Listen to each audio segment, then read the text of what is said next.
back to the Insightful Babies podcast. We have Cindy here with us today. How are you doing, girl? I'm good, and you guys? We're doing Good. great. It is a Good. Friday, guys, so we're ready for the weekend. Very, very much. And I really am super happy to have you on here, Cindy, because you guys own a chocolate company. And Yes. that's interesting because, I mean, we are Latinos and we know how much we love our chocolate. So, y luego, also, like the holidays are right around the corner. So, we're all like getting ready for, all of the desserts and all of that. So, Of yo aquí, course. I'm already like all thinking, ay, ya, los chocolatitos, right? Hot Like, chocolate weather. yes, yes, yes. So, Yeah. I'm of course we're gonna talk about that and also about your entrepreneurship journey because hmm as women and as Latinas, we know it's not always easy. No. So why don't you go ahead and tell our audience a little bit about you? So I'm Cindy Coco. I'm with CocoAndré, Chocolatier, and Horchateria. We've been in business for 12 years now. I started the company with my mom 12, 13 years ago. Sorry, it's been a whole nother year. Since 2009, we began our company out of a need. So we both lost our job. She was laid off, and then I was laid off right after her because of the recession. And we decided we were going to go with her dream, and her passion was to always, she worked for a chocolate company for like 25 years. And, after 20, she was like, oh, I'm going to get a pension. I'm going to have like, they're going to throw a big party. Everybody's acting really weird. But no, the company Mm, was sold. And mm, basically, the employees were not told. And the next day, she comes back on a Monday and it's like, hey, here's the new owner, and you are now with the company, so, or mm, sold with the company basically. So for 5 years she kind of stayed on because it was bought by a woman and she wanted to support her, and they had a one-on-one talk. But the company failed after 5 years. It didn't survive, especially with the recession. mm, So her and we decided we were going to go with her dreams and her passion, which was to have her own chocolate shop. She was already taking like entrepreneurship classes that the city was providing on her own. And I was already working for like a big construction company, and I was in charge of like project management, contracts, and all kinds of mm, stuff. So, and I also, of course, being younger self, I used to work customer service and whatnot. So I had customer service skills. And mm. so I used all my skills, and I told her that I would help her with her dream because it seemed a lot more fun than working in corporate again. Yeah. So, and I was a single mother at that time. So I Mm. naively thought, oh, I would have more time with my son and spend more time with him. Reality was that no, once you become a business owner, all you do is Yeah. breathe, sleep, and dream about your work, right? Yeah. So, yeah, so that's how we started our journey in chocolate. I know it's long winded, but that's how we started. That's awesome. And then I also, before I forget, I saw that today is National Chocolate Yeah, it Day. is Oh, National so Chocolate good. Day. So, Perfect. hey, That Perfect is so timing here. cool. it's a holiday. It's a holiday. Yeah. I was like, But before I forget, I'm gonna bring it up. yeah, oh, great. This is so cool. This is so cool. Yeah. So let's talk a little bit about this journey and what it was like, when you first started. Were there any doubts that you had? Because I can see that you guys are super passionate about this, and especially your Mhm. mom, right? So what was going through her mind when she decided to just go for it? When she decided just to go for it, it was like I told you, it was a need. We kept looking in places, and she kept looking for work. She kept Mm, looking, for different options, and nothing that she applied for or tried for in the food service industry, it just didn't appeal to her. And she was older, mm, so she just didn't want to start again from the bottom. mm, And so she decided to do it for herself. And I'm so grateful to her because at the same time I was fearful of going out on her own, and this woman has a backbone that is so strong. She was like, no, we're gonna do it. And we were like, we just put our heart out there, and we went to visit a an artist that had an art show going on, and we saw him like on Mhm. Telemundo or Univision, one of those people or one of those channels. We saw them there, and we went to go visit them, and we're like, hey, we really want to open a chocolate shop. And this is our dream. And that's how our dream began. We told this artist, and he's like, hey, there's a building across the street. It's empty and the rents are really reasonable. It was a rundown building. And we decided we talked to the owner. Within a month or so, we had the keys, and we started our chocolate shop with very humble beginnings. We didn't have any money. Neither one of us came from entrepreneurship. We were, I was, like I told you, I was a single mother. She had my youngest sister in college. So, and it was a recession. So we started with less than $1,000 together. And luckily the owner that owned that building, he didn't allow us to pay, or he didn't have us pay rent until we were able to open our doors and get our CO. Wow. So that was a blessing. And then we didn't come from the food world or foodies or anything like that. We didn't know that this neighborhood was like the up and coming neighborhood for like that's trendy in Dallas. And it's just weird how things happen, right? We ended up in the right location. Oak Cliff is like predominantly Hispanic, so we were also in community. So it was just it's been a whirlwind, but it's been a great one. You mentioned like you were within community. Like, how important is that to you? Like to be within the community? It is very important. I think once you start seeing, when people start seeing themselves in what you're doing in the profession that you're in, I didn't realize how valuable that was, because also, I didn't come from this world of chocolate, and my mom, she always worked for somebody else. So at first, when we first started, we wanted to cater to the Anglo side of town, right? Because that's where we thought, chocolate was gonna, hit big, because it was when she was working for that company. But then when we decided, we're like, no, like that doesn't feel real. It doesn't feel authentic to us. And when we started creating like different community events, like having our Dia de los Muertos, because we opened like in October, and then in November we had a small little community community Dia de los Muertos event. And it started with 40 people, and that just like showed us the way immediately. Like, this is our, like, we need to cater to our community. We've been over, nobody's ever thought of like opening a chocolate shop for Latinos, right? Not just for Latinos, but for everyone. But it was a Latino owned chocolate shop. And I think that just started opening the doors. We started seeing more people that were Hispanic that were coming out, and they're like, oh, I've never gone to a chocolate shop, because there's several here in Dallas. They're like, I didn't want to go because I didn't feel like I could enter those spaces. So like that was, I think, the most humbling thing to hear, people that were like my parents' age that weren't comfortable still, they work, they live in these neighborhoods, but they didn't feel comfortable going into a chocolate shop, It seems so crazy and unreal that here we are, we open this space and we have these parents coming in with their kids, or their kids see us on TikTok and they're bringing in their parents. It's just crazy how woven in we are into the neighborhood. So it's just been great. Yeah.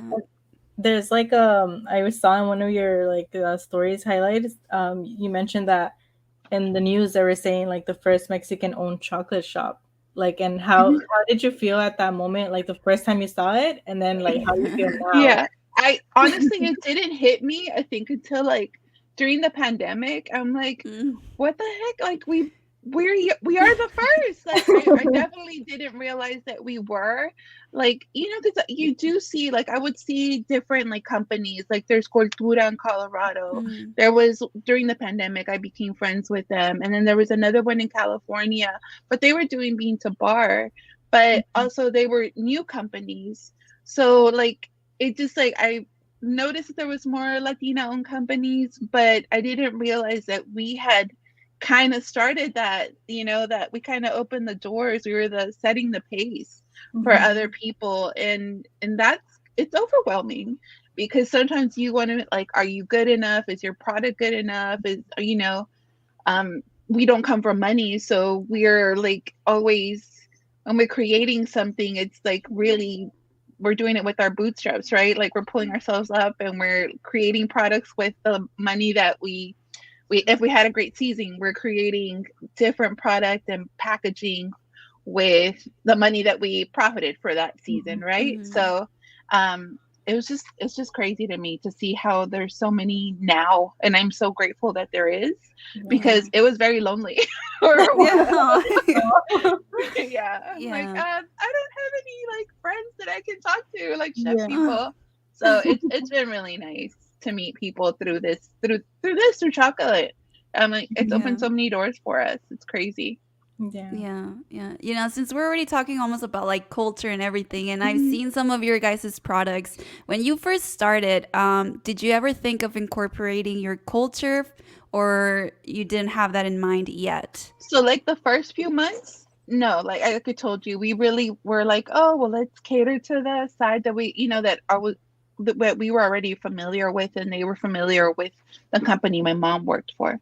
But we, like I told you, it didn't feel authentic. So immediately we're like, no, like we can make like chocolate calaveritas. We can make, milagros. There was already people in Portland doing it. But I'm like, why can't we do, like, we're Hispanic, like it shouldn't be like, oh, because they're Hispanic, like that's their thing. No, this is our thing. Like, I want to do it, and I want to do it well. So it was just really nice to have that, and to be able to do it and have the space to do it. Yeah. And what are some products that you guys have now? Because I know that you guys even have like chocolates with tequila and mezcal. Yeah. Am I right? So like, of course, like our culture has embodied, I think, every aspect of our shop. Even like, so like you said, we have the tequila, so the truffles are just flavors that my mom loves. So or like from her travels. So of course, tequila, mezcal, dulce de leche. There's always, Latino culture. There's cajeta, dulce de leche, different, caramelized milks.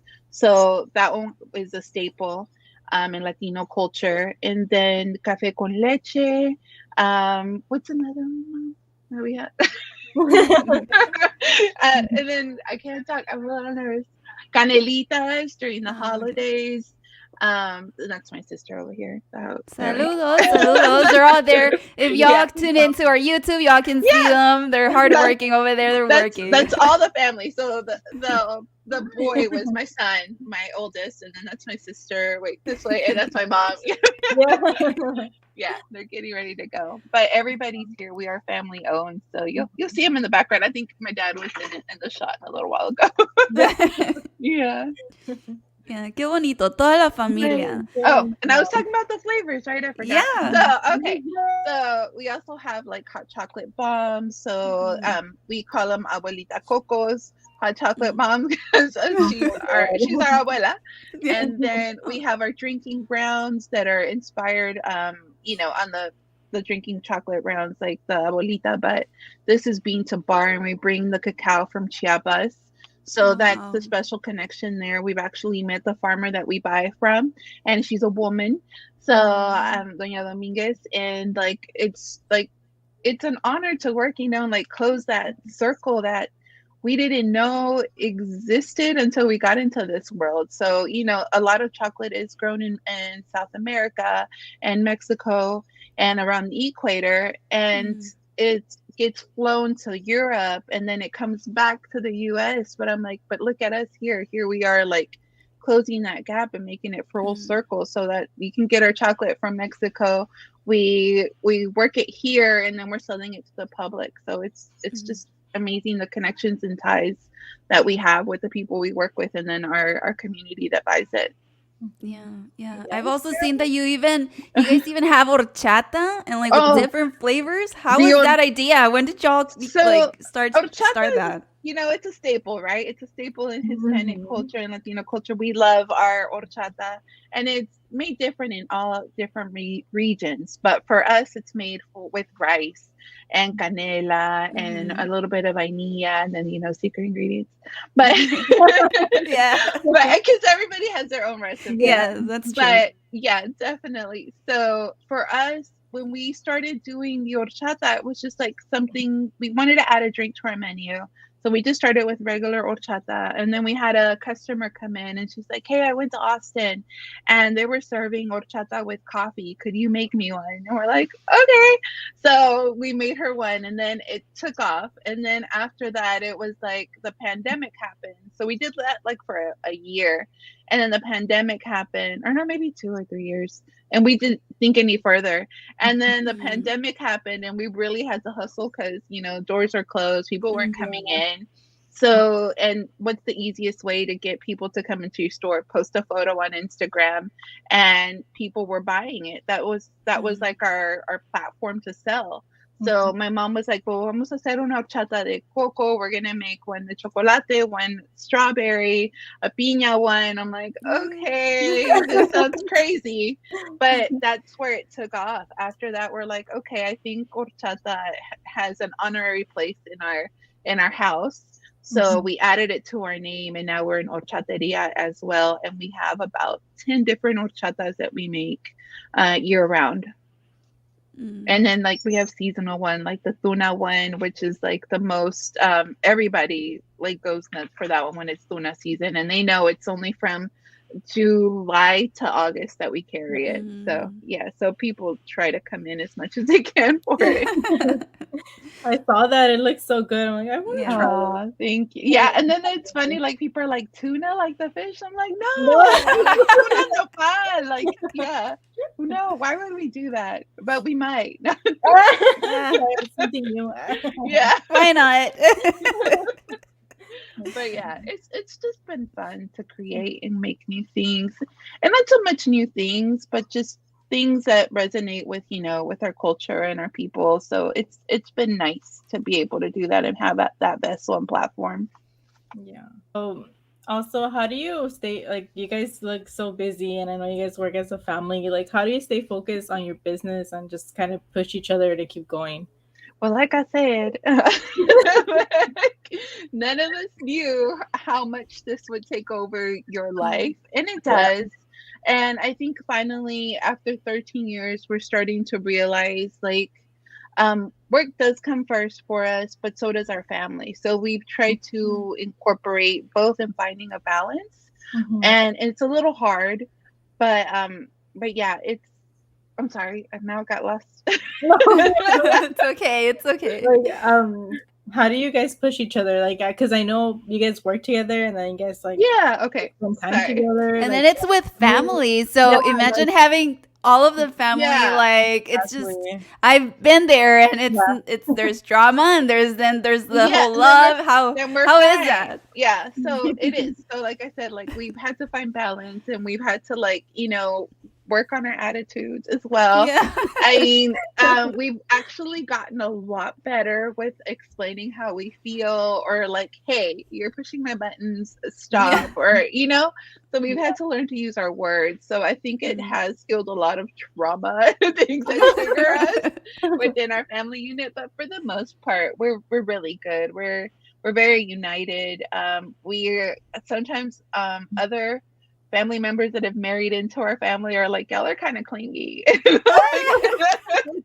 And we are like we take trips together, like imagine 10, 12 people going together. That's a Latino thing. Yeah. Hey, we're going here, do you want to go? Yeah, book me. So it's just like the whole family travels together. We hang out together. We love each other. We truly do. We, especially I think during that pandemic too, it just made us a lot closer, and we depend on one another so much. But I wouldn't have it any other way. I think it's nice to be able with them, and I'm grateful that I get to work with my mom every day, because I know, like, even through chocolate and meeting people, like I've met girls that have lost their moms at a very young age. So like even like if I make a comment about my mom, somebody will kind of be like, oh, you're so lucky. And I really feel like I am. Yeah. So since we're already talking about your mom, she has been literally like the mastermind, right, of CocoAndré. Yes, she is. And I also want to know why the name CocoAndré. So I guess let's start there. Why that name? So CocoAndré. So we one name that I really wanted to name it was Lunada de Chocolate, but my Mm. mom was like, "Yeah, that's a lot." So Yeah. the whole family was like, "No, No, that's that's not too gonna work extra. for us." Yeah, I was like, "Okay, Dad." So we went with Coco, of course, for chocolate, and then Andre. My mom is Andrea, but my grandfather Mm. that passed away last year, he always called her Andre. So Mm. because of like most Hispanic parents, they thought they were going to have a little boy, and so they just called her Andre for short. And that's it. It's just basically my mom's name and chocolate together, and she's our chef, she's our chocolatier and our founder. So it's a way to honor her as well. Yes. I love that. How has that experience been for her, as a woman? Because usually, like, it's usually a male, right? The chocolatier. People are Yeah. used to that. So how has that experience been for you guys and for her? So I think for her it's been, she always kind of like, again, I think it's just a mentality when you're a workaholic, Mm. you don't really enjoy or relish those moments. But then sometimes she's just like taken back, like we'll just talk and we're like, can you really believe like all that we've accomplished in 13 years? We came really from nothing, and we've traveled the world. I mean, not that we're like rich or anything like that, but the experiences we have had are crazy. Like, Mm. we've met so many people. She's an immigrant from Mexico, right? She left when she was 20 years old. And it really hit her when we were in Washington, D.C., walking the halls of, the White House, and Mm. footsteps away from the Obamas. And she spoke at the White House. Yeah. Like, how crazy is that to come from, we always say her little dusty town, but like her rancho, you know? She's like, imagine me toda tierrada in the rancho if she would have stayed. But I'm like, look at you. Like, you decided at 20 years old, you weren't going to look back. Mm. Yeah. And you came here and you created this whole life, that I think most people won't even have a fraction of those experiences. I mean, I know I wouldn't have if she didn't do any of this. I probably wouldn't have been walking with her down those halls of the White House. I wouldn't be flying to Ecuador to visit a cacao farm. Like, Yeah. it's insane, and creating connections all over the globe, basically. So it's insane, the things Mhm. that we're doing and accomplishing in such little time. Yeah. Yeah. Yeah. And that's so amazing because, there's a lot of doubt when wanting to start a business, especially if we're Latinos, right? It's not easy to just say yes. Yeah. But you guys actually decided to go for it, and look at you all now. Like, it's amazing what you guys are Yeah. accomplishing, and I love the fact that you always incorporate the cultura, and that is so important because you're also inspiring, the next generations out there. And I know that in Dallas, for our Latino community, it hasn't been easy always. Like, I know Dallas. Maybe now, Yeah. now I do see a little more bit like Yeah. Latinos, ya se animan to go out there more. Yeah. Yeah, sort of. We're getting there. We're getting there. No, but I do. I think, especially like with Instagram, I've been able to Mm. see more of that, right? You're able to connect with more women and see that they're following their passion, and like Yeah. you have all these like first generation kids that are like breaking boundaries. Like, I know a group, that just started a band, and they're taking off. Like, that's crazy. Mm. Like, there's two that come to mind, like Luna Luna and then the Tiara Girls from Austin. And I'm just like, these are young kids that, are also first generation, and they're doing something completely different that I wouldn't even have thought of doing in my teenage Yeah. years when I was being Mhm. reckless. They're doing something productive. Like, they're being productive. I'm like, that is so cool. Like, but also, I am also first generation, and I'm like, this is also cool, like, Mhm. I could be working at an office job, or, that was gonna be my life, before this. And it's just insane that we did, go out on a hope and crying, because I'm a big crier. Like when I lost, yeah, like when I lost my job, I lost it because I was like, oh, I'm making it. I have money now. Like I have a nice car, I have a house, and then it's like, boom. Yeah, here's a recession. So yeah, and things changed, but it was for the good. Sometimes you never know, a bad situation can turn into something amazing, and it has for us so far, thank God. That's so amazing. What is some advice that you would want any of our listeners that are looking to starting a business? Like, what's something that you would tell them? Again, don't be naive like me. You think you're gonna have more free time and you're gonna spend more time. Oh, luckily we do get to spend more time with our family, but you will not have the same free time that you have. But if it's your passion and if it's your goal, then it's definitely worth it. It's definitely worth the tears, the joy, the sadness, the anxiety. I mean, a lot comes with it, and but if it's your dream, it's worth it. And because I really feel like any dream or any goal doesn't really come without any of those things, right? It doesn't come easy. And if it does, I don't know. Sometimes I feel like they don't last, if it comes that fast. But I'm just grateful that it is happening for, that we are doing it. We are still here, thank God, after all the craziness these past few years. Yes. And of course, we're going to keep supporting you guys. I mean, who doesn't love chocolate? And then seeing your own culture within that chocolate and the taste, the taste. Yeah. Like, who doesn't want a calaverita made out of chocolate? Yeah. Or that chocolatito caliente, Chocolate caliente. That's my favorite thing right now. It's finally cold in Texas, so I'm like, I'm so ready. Yeah, like today I had pan de muerto from like another local baker, and I'm like, ooh, yes.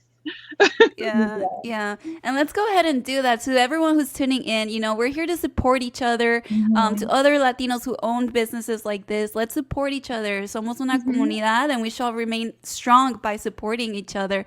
I want to know what's next with your chocolate shop. What do you guys have in mind for these holidays? So for the holidays, so of course we're going to be making chocolate. We'll have, the Santa Clauses and all that stuff. But as for us as a family, we're going to open a grocery store because we, again, saw a need in our neighborhood. And we decided we were going to go with a grocery store. The opportunity presented itself. I had dreamt about it maybe like a year or two ago. I had talked to a chef that I had met, and I'm like, hey, Paul, I don't know when this is going to happen, but I know it's going to happen. I know we're going to get a new business, and I don't know how, but I'm like, I really want you to work with me. And this man said yes. And we're going to open a grocery store soon that will cater to our neighborhood. That's it is underserved. It is in a food desert.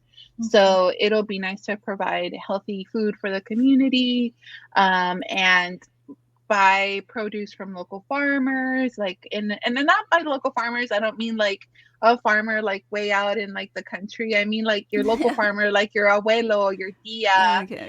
like them, like gardeners that are growing produce. And if they want like a healthy meal or want to buy, like something they might need for their house, they can trade it out for, for eggs or for whatever, and it's an exchange. And again, creating community within our neighborhood. So that's our new exciting thing. and I haven't really shared it with anybody. So because you know how it is. I know. Yes. Like, me van a hacer ojo, no sé, you're like, you get paranoid. I mean, it's just part of being Latina, I guess. Yeah. You're like, oh, it's going great, but when is it gonna go bad? Yeah, we're waiting for that. But we have to switch that mentality. We have to switch that. Exactly. I was like, I hate that I'm always like, what's going to go bad? You're not alone on that, girl. It's like, we've been there, right, Diana? Yeah. I'm like, things are going too good. What's Yeah. Yeah. Yeah. Yeah. That is so awesome. You guys heard it first at Insightful Babes. We're staying tuned into that. Yeah. That is so awesome. We're super happy for you all. Wishing you all the best. Les mandamos buena vibra out there. And I know it's going to go great. And we can't wait to try those out. So I wanted to ask, do you guys ship? We do. Guys do We shipping? ship Oh, okay. all over the United States. We don't ship out of the country because it is perishable. So I always we're just for us. For I guess some people are like, "Oh, I don't care, just ship it." I'm like, no. I want it to arrive nice to you, and I don't want it to sit somewhere. So yeah, we do ship. So Okay. we That's ship. awesome. Find us on Instagram. We're always posting new things. We are a small business, so things that might we might post like on Instagram or TikTok might not make it to the website. So you can just send me a DM and I'll figure it out how to get something to you. Awesome. Well, there you have it, guys. If you guys want to get ready, the holidays are right around the corner. So, Yes. un regalito ahí, the chocolate, I know I would be happy. You're I like, would be happy. and here's our PO box for Insightful. We'll put it down on the description box, guys. We accept chocolate as gifts. Oh, no, qué bonito. I'm so glad that we had you. We had the time to spend here with you. And we want to wish you guys the best. Yes, of course, all of your information, we're going to put it on this episode, on the description. You guys can watch on YouTube or listen to us.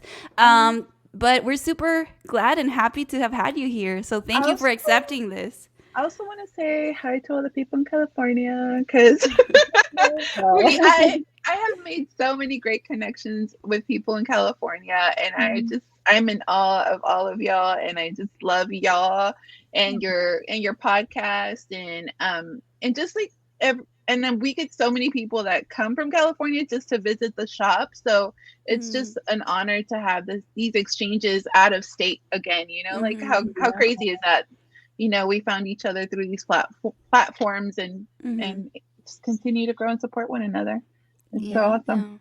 Let's keep on doing that. Go down there. I'm the shop. Yeah, you have to come to me. Yeah. Let's go ahead and plan that. Yeah. I am curious to try out the chocolates con mezcal. I want to try those, so I'll definitely be there. I'll ship you some.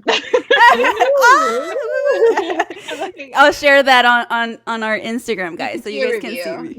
We can do a review. All right, pues muchas gracias, Cindy, for being here with us. Thank you so much for having me. It was so much fun. Thank you. You're welcome. Bye-bye. Bye, guys.